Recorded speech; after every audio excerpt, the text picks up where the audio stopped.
Nag-record na pala. Okay. Ito na yung ating pangwalo. Pangwalo natin na talakayan dito sa tawag dito. MSTE.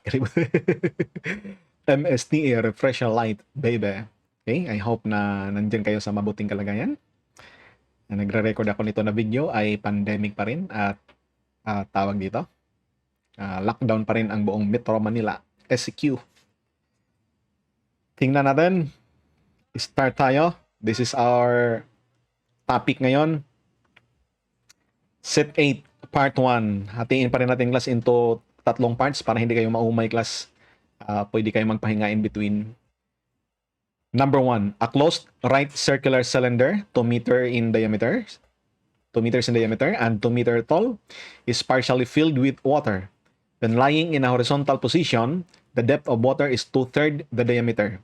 When the cylinder is in the vertical position, what is the depth of water? Similar to class no, doon yata to sa set 1 pa natin, may nakatumba doon na cylinder, ang laman naman doon ay fuel yata yan. Given naman doon yung depth, ang given din. Ang tinanong lang doon yata ay volume. Dito, patayuin natin itong cylinder nakatumba, tapos patayuin natin ano yung depth kung nakatayo na siya. So, i-drawing lang natin, no? Ganito yung ating cross section kapag ang ating position, ang ating tawag dito class tangki kapag nakatumba siya. Tadadang, tadadang, tadadang. Ito yan. 2 meters, parang meron lang tayong square actually. 2 meters by 2 meters lang to class. Okay? Ito lang yon. So, ganyan lang. Mema lang. Yan. Tapos, 2 meters ito. L is 2 meters. Okay? Ang diameter din the class ay 2 meters din. 2 by 2. Yung nagdalawang isip. 2 by 2. Anong problema, pre? 2 by 2, pre. Dalawang isip ako sa jowa ko, pre. Bakit? Ganda ng jowa mo. Hindi lang ako ang ginawa eh. Har siya. Ganon talaga tayo mga engineering, no? Mga boys na engineering, mga biktima tayo sa pag-ibig eh. Tayo kasi, nandito kasi sa civil yung mga mababait, yung mga lalaki. Ganon tayo eh. Kaya, may nag-react dito. Tayo yung mga marunong talaga magmahal, mga civil na lalaki. Mga babae na civil, mga kanyan. Tawag dito. Mapanakit ang mga yan. Sa atin na mga boys. Har. Iba kulay dito. Dada pa more. Grrr. Ito yan.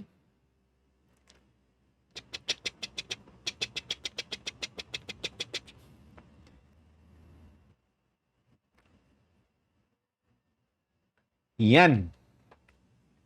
Yun yung tubig natin. Ano ang volume niyan, class? Kapag itayo na natin yan, gaano kalalim yung tubig? Kasi nakatumba to eh. When lying in horizontal position. Ito yon. Ang depth ng tubig daw, class, ay 2/3 of the diameter. So, 4/3 ang depth nito, class. That is 2/3 of the diameter. So, 2/3 of, tawag dito, 2/3 of 2. That is 4/3. Ito yung diameter niya. 4/3. Ang key lang natin dito, class, no, masolve natin ang volume ng tubig. Ito yan. 4/3 meter. Ano ang volume ng tubig na yan, baby? Paano tayo solve? I-drawing lang natin yung cross-section. Itong view dito, class. Papunta dito. Itong view dito. Okay? Natural circle yan kung makikita mo dito sa side. So, mag-draw tayo ng circle. Yung circle natin. Hindi necessary na pareho ipantay ko, class, yung laki. Ang importante, convenient sa aking presentation. Ito yung class. So, ito yung tubig. Nandito yung tubig, class. 4/3. Ito yung center ng ating circle.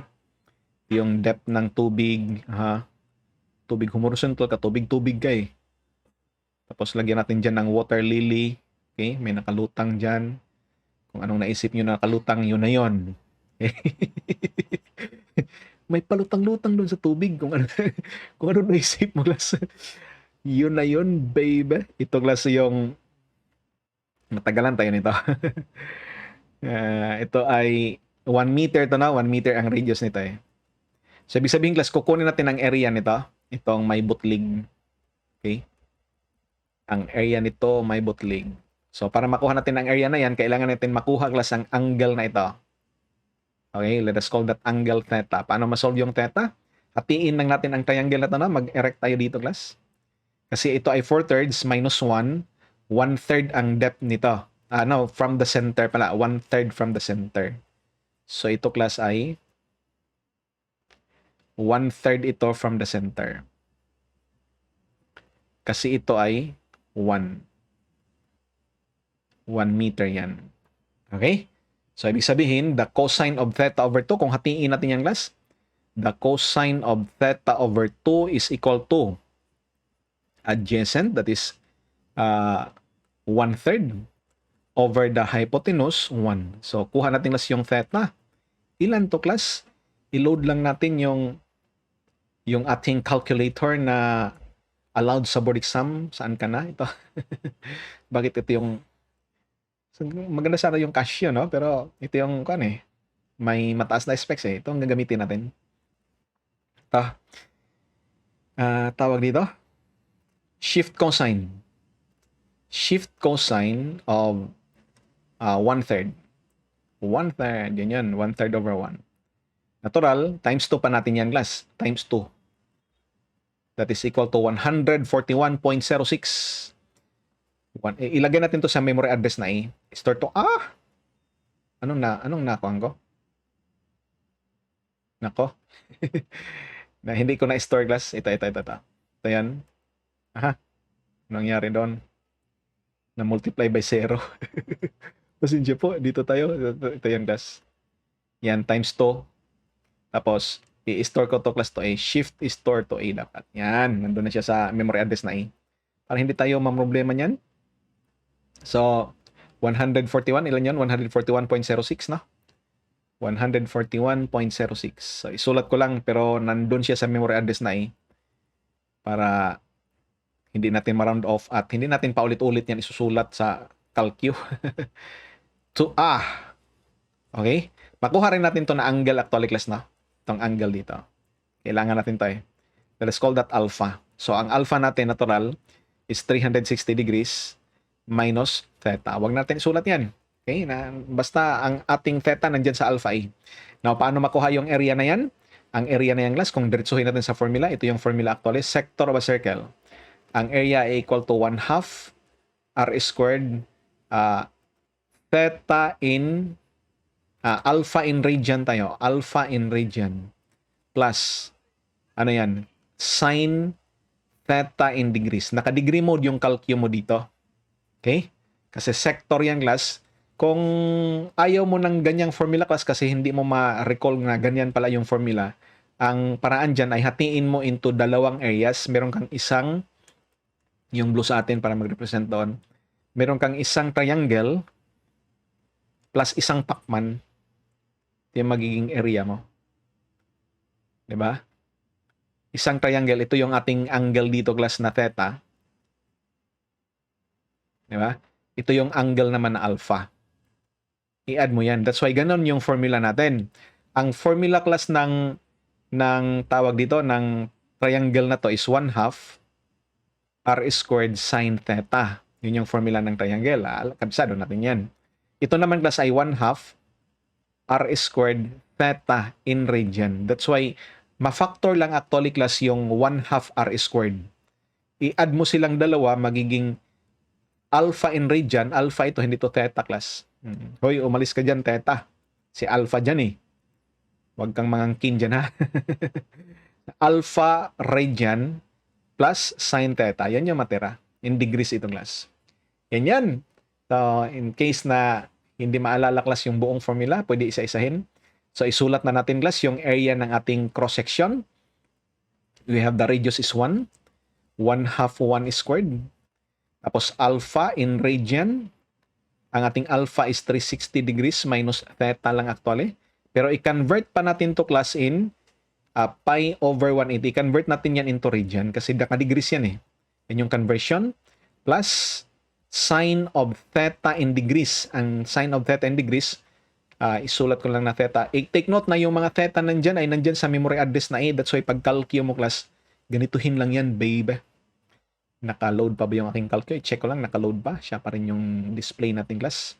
We have this, tawag dito, 360. Unahin ko yung class yung nasa bracket. 360 minus alpha A. Yan na. Yun yung alpha natin. Tapos, shift times shift pi. Hoy, shift. Magpakita ka yan. Shift pi all over 180. That is half circle. Tapos plus sine of alpha A. Yan yung nasa loob ng bracket.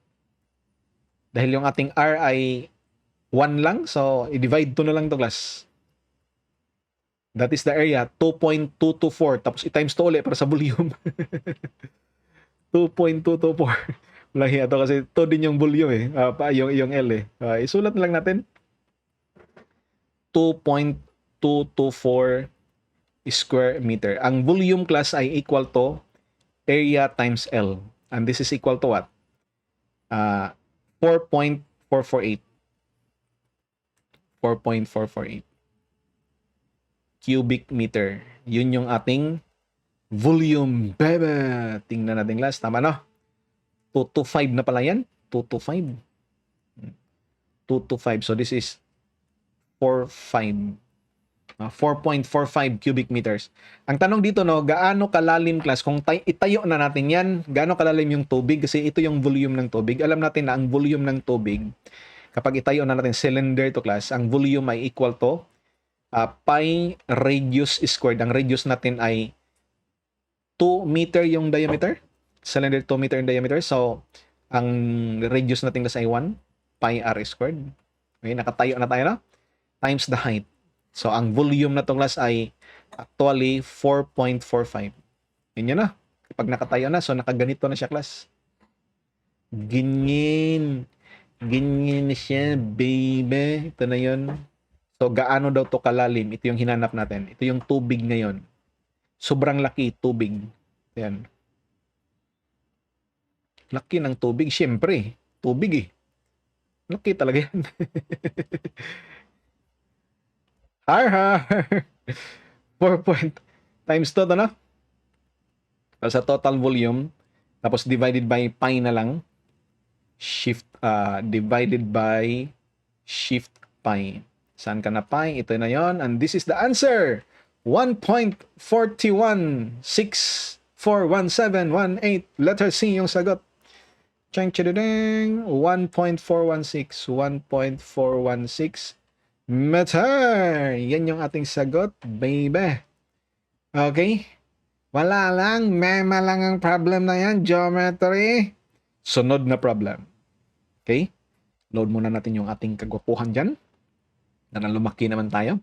A circle having a radius of 18 cm is cut by a chord 5 cm from the center. What is the area of the smaller segment?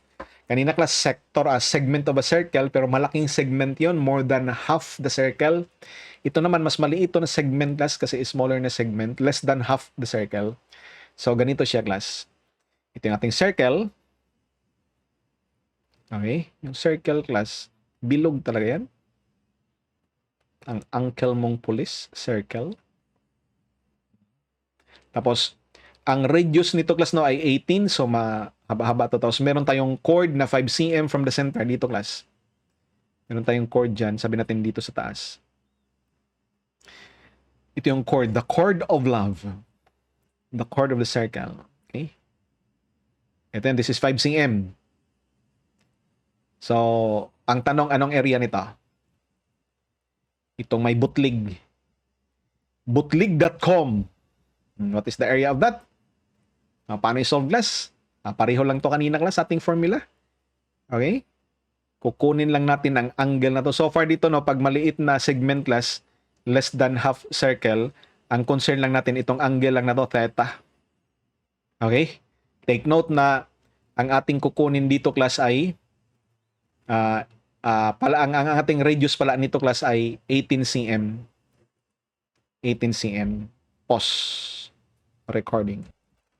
Uminom lang ako ng tubig class, kaya nag-pause ako sandali. Okay, balik na tayo. Tuloy na natin. We have this, sana tayo? Sana ba tayo? 18 cm yan class, at ito daw ay 5. Ito ay 5. Itong nasa gitna, 5 ito class. Okay? Lagyan lang natin dito ng dimensions para sikat. Ito yan. Dito ko lang sa labas ilagay class para hindi makabala dyan sa loob. Ito yung 5. So, ibig sabihin, makuha natin class yung tawag dito, yung angle theta by cosine, di ba? Anong 5 ko? Parang S na pinagkaitan ng tsura. We have this theta. Cosine of theta. Okay, dito ako sa baba. Cosine of theta over 2 actually. Kasi kalahati yan eh. Itong triangle na portion dito. Itong triangle na portion dito. Diba? Cosine of theta over 2 is equal to adjacent 5 all over 18. So, makuha natin yung theta na yan. Ilan yung theta na yan? Our cosine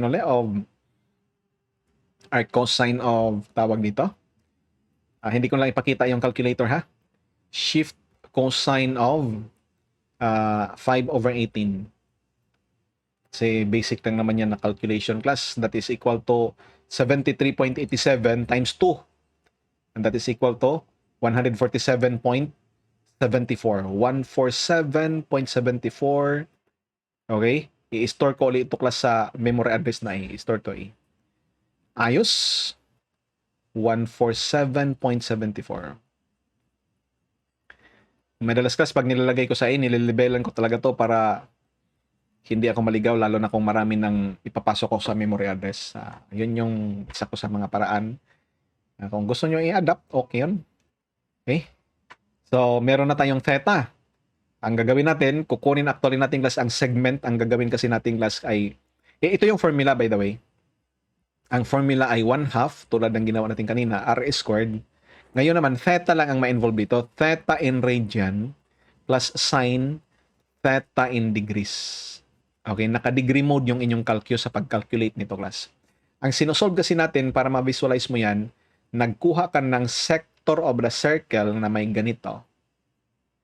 Parang pamaypay na sector. Kanina kasi parang sector na Pacman yun eh. Uy, pamaypay, umayos ka dyan. Boom! Yan, sector ng circle plus minus pala. Minus to class, hindi to plus. Umayos ka dyan ha. Minus ka, hindi ka plus ha. Minus, tanggalin mo yung triangle. Tanggalin mo ang triangle na may the same na central angle. Okay? So, bali, ito yung ating theta. Yun yung ating theta class. Ang ating radius, ito yung ating radius. Triangle, sector minus triangle lang. That's why, ganito yung formula. Kasi ang formula nitong triangle class ay 1/2 r squared sine theta. Ang formula naman nito ay 1/2 r squared theta in radian. Yun yan. That's why ganyan yan. Subtract. Boom! Chicken joy, baby! Har. Ito na yung ating area. 1/2 r is 18. This is the radius. The theta actually is alpha A. So, theta na lang isulat ko class. Pero i-multiply pa natin to ng pi all over 180 para ma-convert into radian. Okay, minus the sine of theta. Okay? Pareho sa ginawa ko kanina class. Alpha A lang yan, no? Kasi nasa memory address na A. Ipakita ko lang. Wag na. We have this. Tinamar pakita yan. Alpha A, shift, alpha A, hindi shift, times pi, shift pi, all over 180, pasensya na, dadada lang ako dito, minus the sine of alpha A. Yan. Alpha A. Ito class. Times, times 0.5. Times 0.5 times 18 squared. And this is the answer, baby! 331.28. 331.28. Nandyan ba yan sa ating choices? Letter B. Square meter, square cm. That is the answer. Chicken Joy! Har, har, har! Sunod na problem. A polygon has 104 diagonals. How many sides have this polygon? Ilang sides merong polygon? Kung memorize mo class yung formula, tapos ang kaso, pwede mo isa-isahin, pwede mo isolve kung ayaw mo mag-quadratic equation. Pero ito lang yung class. Dalawa ang introduce ko na formula dito class, no? Kasi formula talaga to class, kasi kung hindi ka ma-formula, mag-develop ka pa ng formula, matagalan ka ng konti, masolve pa rin pero matagalan ng konti. Pero kung memorize mo na ang formula, ito yon. The number of diagonals ng mga convex na polygon. Alam niyo yung convex na polygon? Yung mga, kung i-prolong mo yung mga sides, walang prolongation na papasok doon sa polygon, mga convex. Kapag i-prolong mo kasi yung mga sides, tapos merong prolongation na papasok doon sa polygon, ang tawag doon ay mga concave na polygon, okay? Ito, convex na polygon, we have this n over 3. N over 2 lang yata, okay? N minus 3, this is the formula.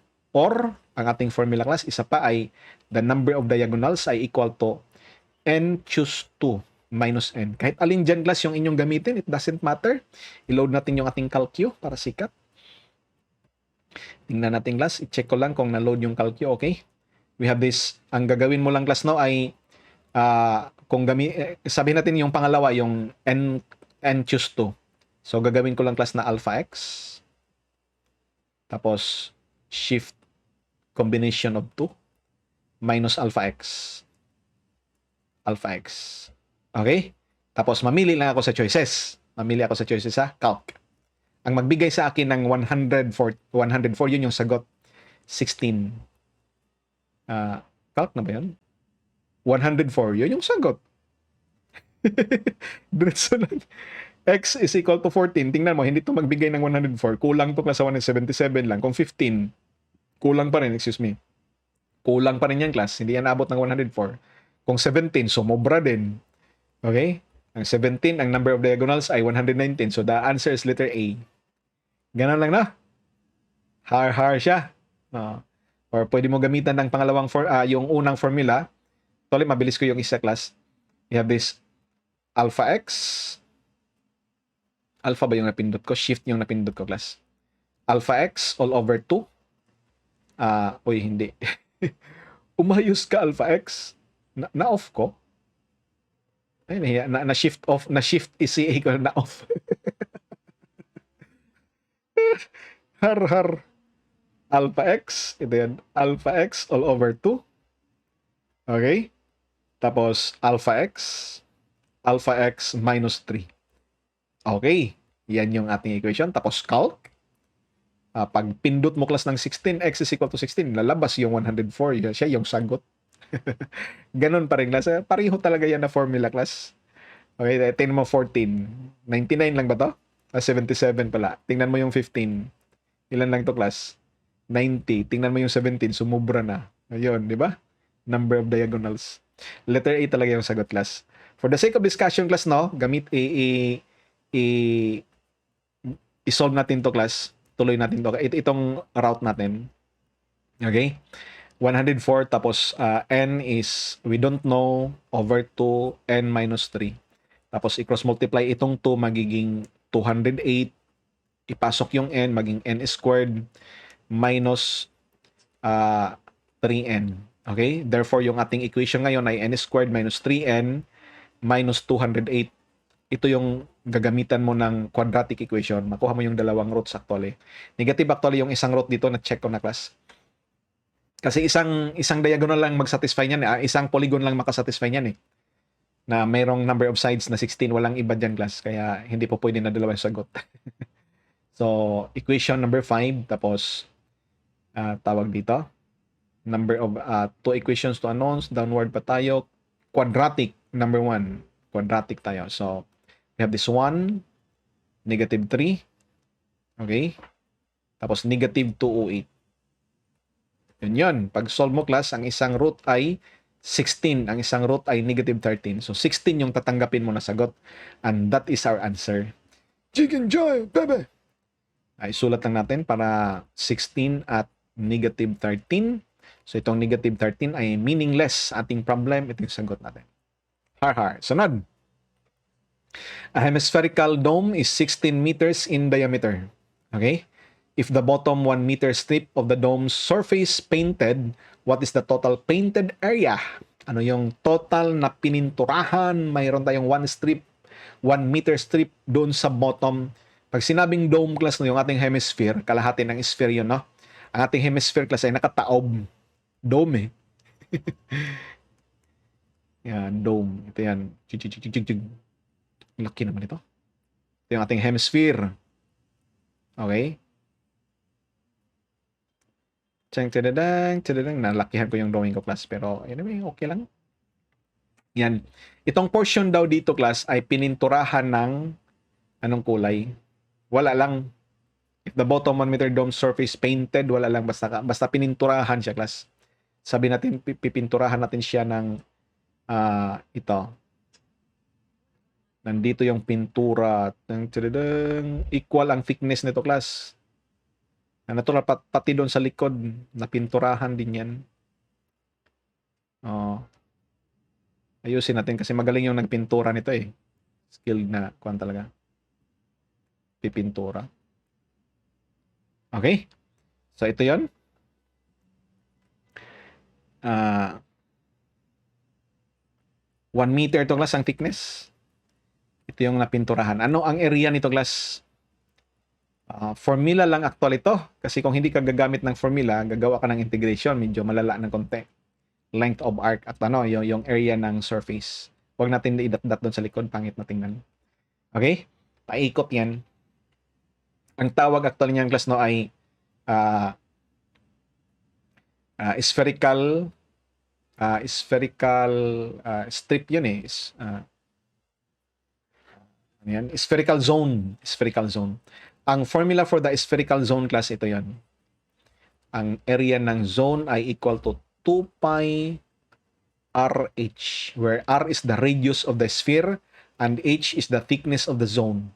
Yung formula na yan, class, pwede, class, na ang inyong zone, ganito lang, parang dulo lang ng sphere. Sabi natin, sphere dito, no? Ito yung buong sphere. Ido ko dito, class. Ano nakaload natin? May calcio ba dyan nakaload? Tanggalin yung calcio na yan. Gusto ko ganito na pa-review. Pwede actually ito lang dito na portion, class. Ito lang dito na portion. Hopefully na-appreciate yung pagiging 3D niyan. Ito lang dito na portion yung ano yan? Yung kung pagong, class, yung likod ng pagong. Yung part yun ng sphere. Har-har. Pwede rin dito, class, na strip lang, ganyan. Pareho lang formula niyan. Okay? Ang importante lang dito, yung H. Okay? Kung ang thickness dito H, ang thickness dito H, ang areas nito, class, pareho lang. The same na sphere R. Okay? Pause recording muna. Okay? Tuloy natin. Nag-pause ulit ako, class. For iinom ng tubig ulit. Ang area ng zone natin ay equal, class, to 2 pi r. Ang radius nito ay 16 hemispherical diameter. So 8 lang ang radius nito. Ang thickness ay 1. So the answer is 16 pi, baby! 16 pi, tinapay, square meters. And that is the answer. Okay, 16 pi is 50.265. I-check ko lang dito, class. Pero hindi ko na i-flash. 16, mag-mode 1 muna ako. 16 pi. That is the answer. 50.26548.246. Tama tayo, baby. Okay. Sunod na problem. A certain lotto game consists of 30 different balls numbered 1 to 30. If 5 balls are drawn at random without replacement, how many possible winning combinations can be made? So, ilang combinations ang pwede sa lotto, class, no? Hindi necessary na tama yung arrangement, lalo na sa maramihan. I don't know sa swertres. Importante yata yung arrangement sa swertres. Pero ganito naman dito, class, combinations ang hiningi. Number of combinations na hindi kailangan ang arrangement ng mga numero. Basta, kung meron kang 5 lang to, no? 5. Sana to. 5 bola lang. Kung meron kang 5 numero na yon, it doesn't matter kung magkasunod-sunod yun or not. Basta nandun yung 5, panalo ka, ikaw yung jackpot. Okay? So, ilan dito, class? So, ibig sabihin, class, ang bilang na to ay actually 30 choose 5. Hindi Importante ang arrangement ng mga numero and that is the answer. Okay? 30, choose 5. Pakita, 30, i-check ko lang class kung may, para ma-check din natin kung may error. 142,506. Tama talaga. Sunod na problem. Oh, yun na pala yung last ng ating part 1 sa ating set 8. Stop recording, baby! Ituloy natin sa part 2 mamaya.